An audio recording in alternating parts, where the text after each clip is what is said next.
Sebelum kalian nonton, mohon subscribe, like, komen, dan share. Oh iya, kalian juga perlu tahu bahwa cerita ini hanyalah fiktif belaka. Selamat menonton dan semoga terhibur.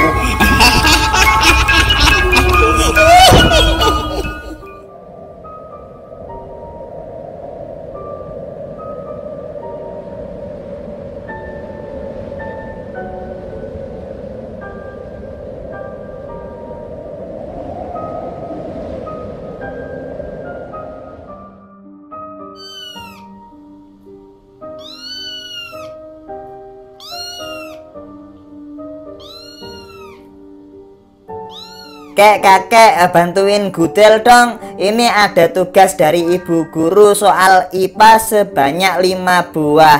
Kakek bisa nggak membantu Gudel? Katanya kakek pinter. Ya jelas bisa lah, Del. Perkara mengerjakan soal seperti itu kakek nomor 1 pokoknya. Ayo, mana coba kamu yang bacakan soalnya, biar kakek yang langsung jawab dari sini.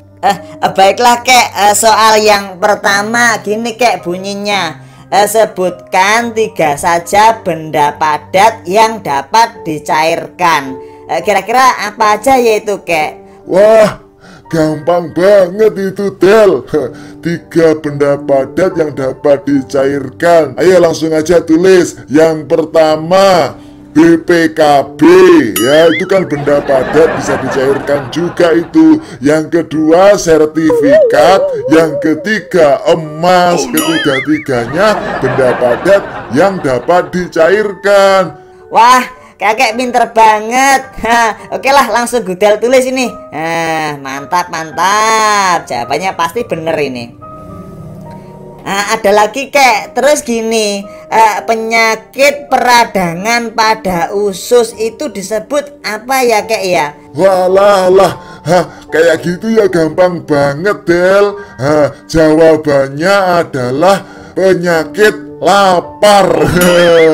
Apalagi kalau jam 12 siang, Del. Wah, rasanya bumi seperti gonjang-ganjing, Del. Langsung tulis aja lapar kayak gitu. Pasti bener itu, Del. Wah, kakek pinter banget. Tulis. Nah kek, ada lagi nih yang nomor 3. Kemampuan makhluk hidup menyesuaikan diri dengan lingkungannya. Itu disebut apa ya kek ya? Kalau itu jawabannya silaturahmi, Del. Gampang, Del. Ya silaturahmi lah, menyesuaikan diri dengan lingkungan hidup atau masyarakat. Pasti bener itu, Del. Wah, kakek Jan pinter banget. Langsung Gudel tulis. Mantap. Terus ini kek yang nomor 4. Ada pertanyaan. Bagaimana cara makhluk hidup berkembang biak dengan cara membelah diri? Wah, kamu ini nggak tahu ya. Gampang itu, Del. Ya, kalau membelah diri, isi aja di situ operasi sesar gitu. Pasti bener itu jawabannya, Del. Kalau manusia kan melahirkan, kalau membelah diri dibelah itu ya operasi sesar, Del. Oh gitu ya kek ya. Oke. Gudel tulis. Operasi sesar. Pasti bener nih. Ya, Del ya. Aku tak ngudut sebentar.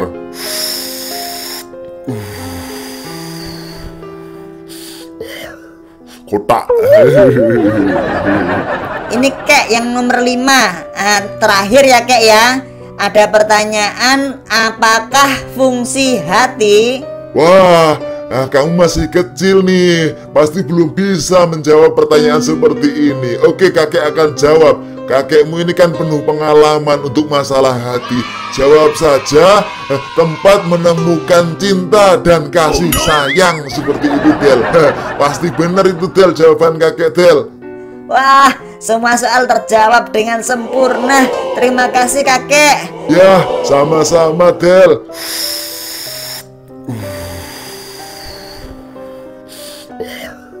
kotak. Oh iya kek, kalau misalkan jawabannya salah gimana? Wah, nggak mungkin salah, Del. Sekarang kan kurikulumnya kurikulum 2013 gitu ya. Yang aktif siswanya, yang cari informasi siswanya atau wali muridnya.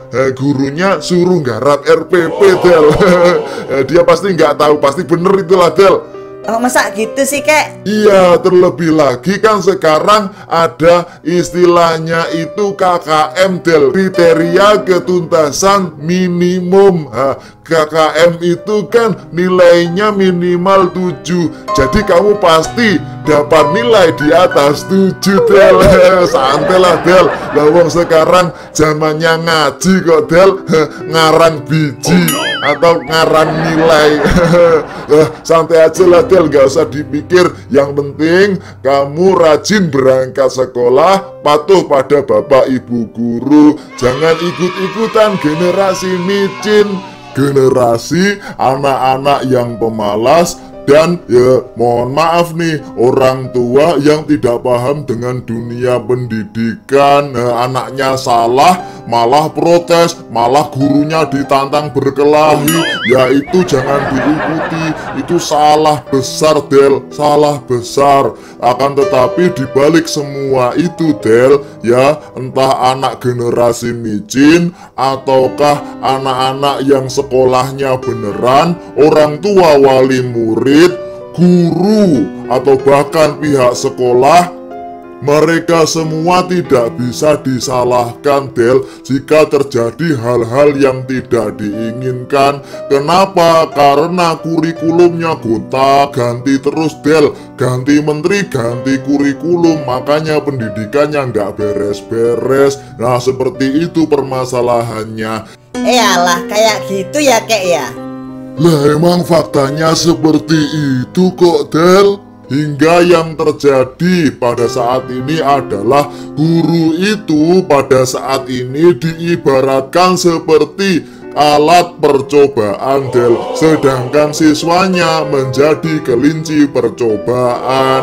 Nah, makanya yang wajib disalahkan kalau terjadi hal-hal yang tidak diinginkan itu ya yang membuat kebijakan, Del. Orang-orang elit kalangan atas, Del, yang membuat kebijakan. Yang kebijakan tersebut juga menyulitkan dunia pendidikan. Tapi mau gimana lagi, yang namanya oknum birokrasi kan ya seperti itu, Del.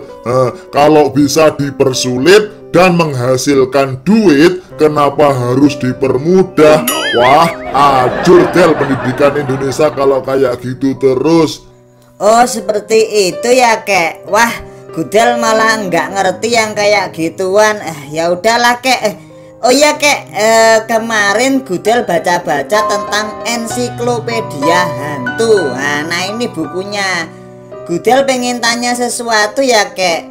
Yang jelas ini bukan tentang kuntilanak, kuntil bapak, sundel bolong, pocong yang bentuknya kayak lontong itu, tuyul, ataupun hantu yang gilani banget, gondal gandul, nganune sak kentongan tapi susunya cocok yang bernama Wewe Gombel. Tapi tentang cerita hantu yang ceritanya bisa membunuh orang sampai gosong, bernama Banaspati, yang bentuknya kayak bola api itu loh kek. Bisa nggak kakek menjelaskan atau bercerita tentang hantu Banaspati? Wah, hantu Banaspati ya, Del. Ya, kamu tepat sekali bertanya pada kakek. Itu adalah sejenis jin yang mampu menciptakan sihir atau ilusi elemen api. Begini ceritanya, Del. Pada waktu itu kira-kira tengah malam kami berdua berjalan kaki pulang dari medan pertempuran. Waktu itu adalah zaman awal Orde Baru, Del, di mana banyak sekali terjadi perang saudara antara kaum agamawan melawan kaum komunis. Ya, di masa itu sering sekali, Del, kami melihat penampakan makhluk halus. Ya, maklum, zaman gak enak, gak ada PLN, gak ada listrik masuk.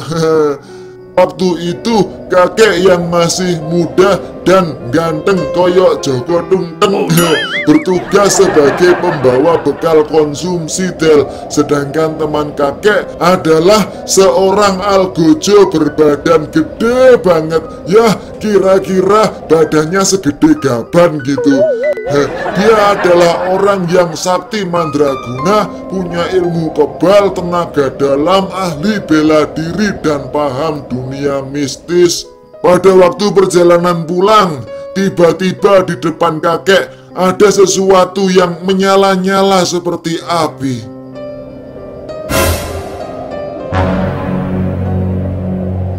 Tunggu dulu, sepertinya di depan kita ada sesuatu yang berbahaya dan mendekat. Apapun itu, biar ku hadapi langsung. Aku tak gentar menghadapi makhluk apapun itu. Demit orang dulit, setan ora doyan. Teman kakek yang memang dibekali dengan kemampuan ilmu kanuragan tingkat tinggi itu, dia memang pemberani, Del. Dan kakek juga berani waktu itu, tapi lebih memilih untuk mengambil posisi tiarap.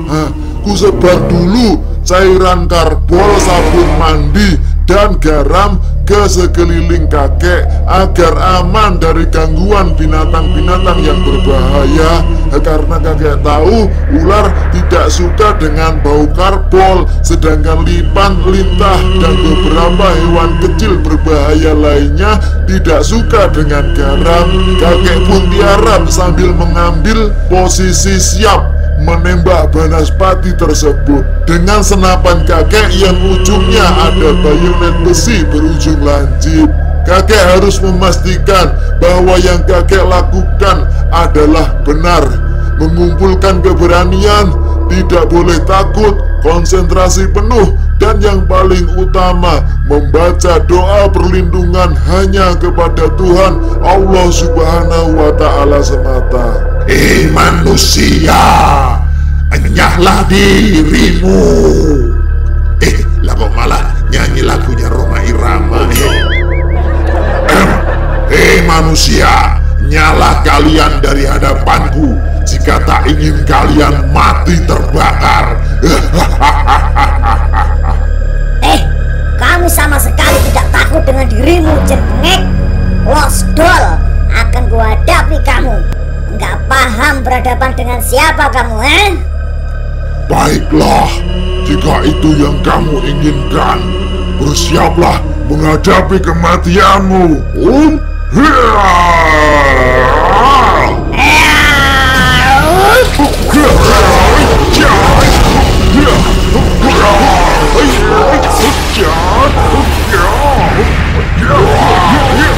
Pertarungan berlangsung dengan sengit dan cukup lama, kurang lebih selama beberapa jam. Keduanya memiliki kesaktian ilmu kanuragan yang tinggi.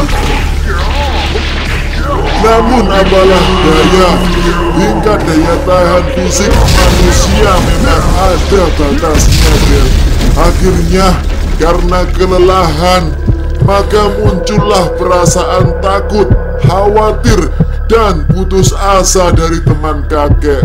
Senjatanya terlempar dan dia menjadi sangat lemas, seolah energinya terserap oleh makhluk gaib tersebut.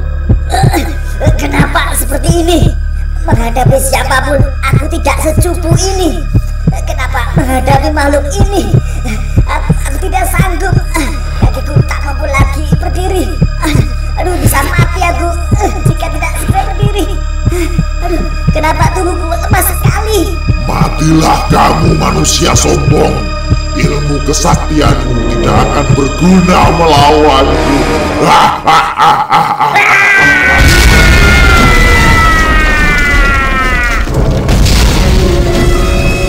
Akhirnya teman kakek pun hangus terbakar. Ya, ilusi sihir makhluk halus yang biasanya hanya mempengaruhi psikis atau kejiwaan yang kemudian membuat rasa sakit ataupun takut akibat adanya gangguan frekuensi otak manusia, tapi Kali ini beda, Del. Bahkan fisiknya pun terlihat seperti terbakar. Benar-benar hangus tubuh teman kakek. Kakek memang tidak pernah mau mempelajari ilmu kanuragan seperti teman kakek, karena ilmu tenaga dalam juga awalnya diambil dari tangkapan energi setelah semedi. Olah tubuh dan pikiran, olah pernafasan mengumpulkan energi dalam tiap gerakan yang mematikan, dilatih selama bertahun-tahun. Bahkan ada juga yang mensejajarkan gelombang otaknya dengan frekuensi yang sangat rendah hingga mampu mengundang energi negatif dari jin, mengumpulkan energi tersebut di sekitar untuk menciptakan ilmu kebal. Kakek nggak mau seperti itu, Del, karena persyaratan yang sangat berat. Selain itu, kita juga bisa terjerumus kepada hal-hal yang musyrik. Kita bisa terjebak menjadi pribadi yang sombong dan takabur, bahkan berpikir tidak rasional. Bahkan di beberapa kasus, kita bisa temui banyaknya orang yang stres atau bahkan menjadi gila karena tidak kuat, tidak mampu mengendalikan frekuensi gelombang otaknya ataupun mengembalikan frekuensi gelombang otaknya ke kondisi normal. Selain itu, perlu diketahui, Del, ilmu kanuragan adalah perkara yang mahal. Butuh konsentrasi tinggi untuk mengambil yang tersimpan dalam diri manusia melalui ilmu pernafasan, ataupun juga butuh konsentrasi tinggi mengambil energi dari jin atau makhluk halus di sekitarnya. Bisa kamu bayangkan, Del, dalam pertarungan dengan makhluk yang tak bisa disentuh seperti Banaspati, berapa besar energi yang dibutuhkan sudah teman kakek habiskan untuk berkonsentrasi, menyerang, menghindar, dan melindungi diri dari serangan api Banaspati. Dan ketika ia sudah kelelahan, semua kesaktiannya hilang dan menjadi sama sekali tidak berguna di hadapan Banaspati. Ya, akhirnya nyawanya yang berharga menjadi korban. Lah, kakek kok malah bisa selamat, katanya nggak punya ilmu kanuragan. Nah, itulah, Del. Kakek adalah orang yang realistis saja, Del. Kakek berpikir bahwa manusia ini adalah penguasa bumi. Ada loh itu di Al-Quran.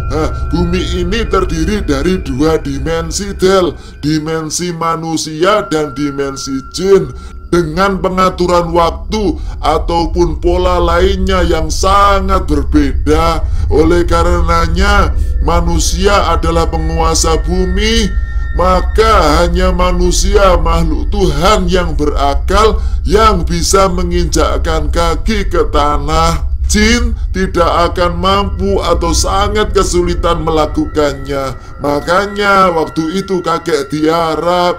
Kakek tahu bahwa apa saja yang positif bagi manusia, seperti perasaan aman, keberanian, pikiran positif, konsentrasi penuh agar tidak melamun, waspada, adalah hal yang negatif pada diri jin. Cairan karbol dan garam yang membuat kakek merasa aman dari gangguan binatang-binatang buas seperti ular ataupun binatang-binatang beracun kecil lainnya. Posisi tiarap yang membuat kakek yakin dan berani menghadapi makhluk yang susah menginjakkan dirinya ke tanah itu. Kalimat doa yang memancarkan gelombang negatif pada jin namun positif pada manusia bisa menjaga kakek untuk terus konsentrasi, lebih berani dan waspada, Del. Plus di senapan kakek ada bayonetnya yang lancip, seperti yang ada di pelajaran fisika itu loh, Del, bahwa penangkal petir kan ujungnya lancip, berfungsi untuk mengumpulkan proton atau energi positif hingga kemudian disambut oleh petir yang bermuatan negatif atau elektron. Pada kasus jin dan manusia ternyata beda, Del. Segala hal yang positif pada manusia, maka itu adalah hal yang negatif pada diri jin jahat. Bisa dikatakan dengan doa dan apa yang sudah kakek lakukan, semua keberanian dan pikiran positif kakek terkumpul di ujung bayonet itu. Dan hal itu membuatnya merasa tidak nyaman. Maka kami pun hanya saling tantang dan berhadapan adu energi positif, Del. Ayo, majulah kamu manusia. Enggak, kamu yang harus maju. Enggak, kamu yang harus maju. Oh, jin butek nih. Dibilangin kamu yang duluan kok. Enggak mau. Karena kakek waktu itu juga tahu bahwa mewujudkan diri menjadi elemen api di dimensi manusia butuh konsentrasi tinggi dan energi yang besar bagi jin. Akhirnya kakek tahu bahwa beberapa saat lagi dia akan menyerah dan pergi begitu saja. Aduh, capek banget. Ya udahlah, beruntung kamu malam hari ini manusia. Kita duel lagi jika suatu saat bertemu. Aku sudah puas menghabisi nyawa temanmu. Akhirnya dia pun menyerah dan pergi begitu saja, Del. Wah, keren nih cerita kakek. Anyway, by the way, Baswe, kata kakek dulu percaya kepada benda-benda seperti gunting, kaca, garam, sisir, keris, dan sebagainya sebagai pengusir jin itu katanya perbuatan khurafat yang mengarah ke syirik. Kok bisa seperti itu lah? Kok kakek pakai bayonet kayak gitu, garam dan sebagainya gitu? Jadi gini, Del, percaya kepada benda-benda seperti gunting, kaca, garam, sisir memiliki kekuatan gaib. Nah, itu benar, itu namanya khurafat, ya. Tapi mengetahui sisi ilmiah benda-benda seperti gunting, kaca, garam, sisir, dan pengaruhnya pada jin. Kemudian untuk urusan goibnya kita serahkan hanya kepada Allah Subhanahu wa Ta'ala. Insya Allah tidak, Del. Analoginya seperti ini, Del. Kamu tahu pensil 2B ini, Del? Jika kamu suatu saat menghadapi ujian nasional, kemudian kamu datang ke Mbah Dukun, kemudian pensil 2B-mu ini dikasih jampa mantra bal gedibal sual bantal-bantal diuntal agar jawabanmu benar, dan kamu percaya bahwa pensilmu ini punya kekuatan gaib untuk membantumu mengerjakan soal, maka yang kamu lakukan itu menjadi khurafat, ya. Percaya kepada benda yang punya kekuatan gaib itu khurafat, Del. Dosa, goblok, dan syirik, Del. Tapi ketika suatu saat kamu menghadapi ujian nasional dan kamu tahu bahwa komputer itu hanya bisa mendeteksi pensil 2B-mu, bukan benda lain seperti pulpen atau spidol. Kemudian kamu sungguh-sungguh belajar dan berdoa karena urusan gaib hanya milik Allah Subhanahu wa Ta'ala saja, dan kemudian kamu gunakan pensil 2B-mu ini untuk ujian mengerjakan soal. Nah, itu tidak syirik, Del. Itu pintar dan baru benar. Wah, mantap jiwa nih penjelasan kakek. Jadi intinya kita tidak perlu jadi orang sakti untuk menghadapi makhluk gaib gitu ya, kek. Hanya dengan rajin belajar, memahami secara ilmiah apa yang ada di sekitar, positive thinking, berusaha dan berdoa atau bertawakal kepada Tuhan, insya Allah kita akan aman Sulaiman. Ya, betul begitu ya, kek? Pinter kamu, Del. Betul banget.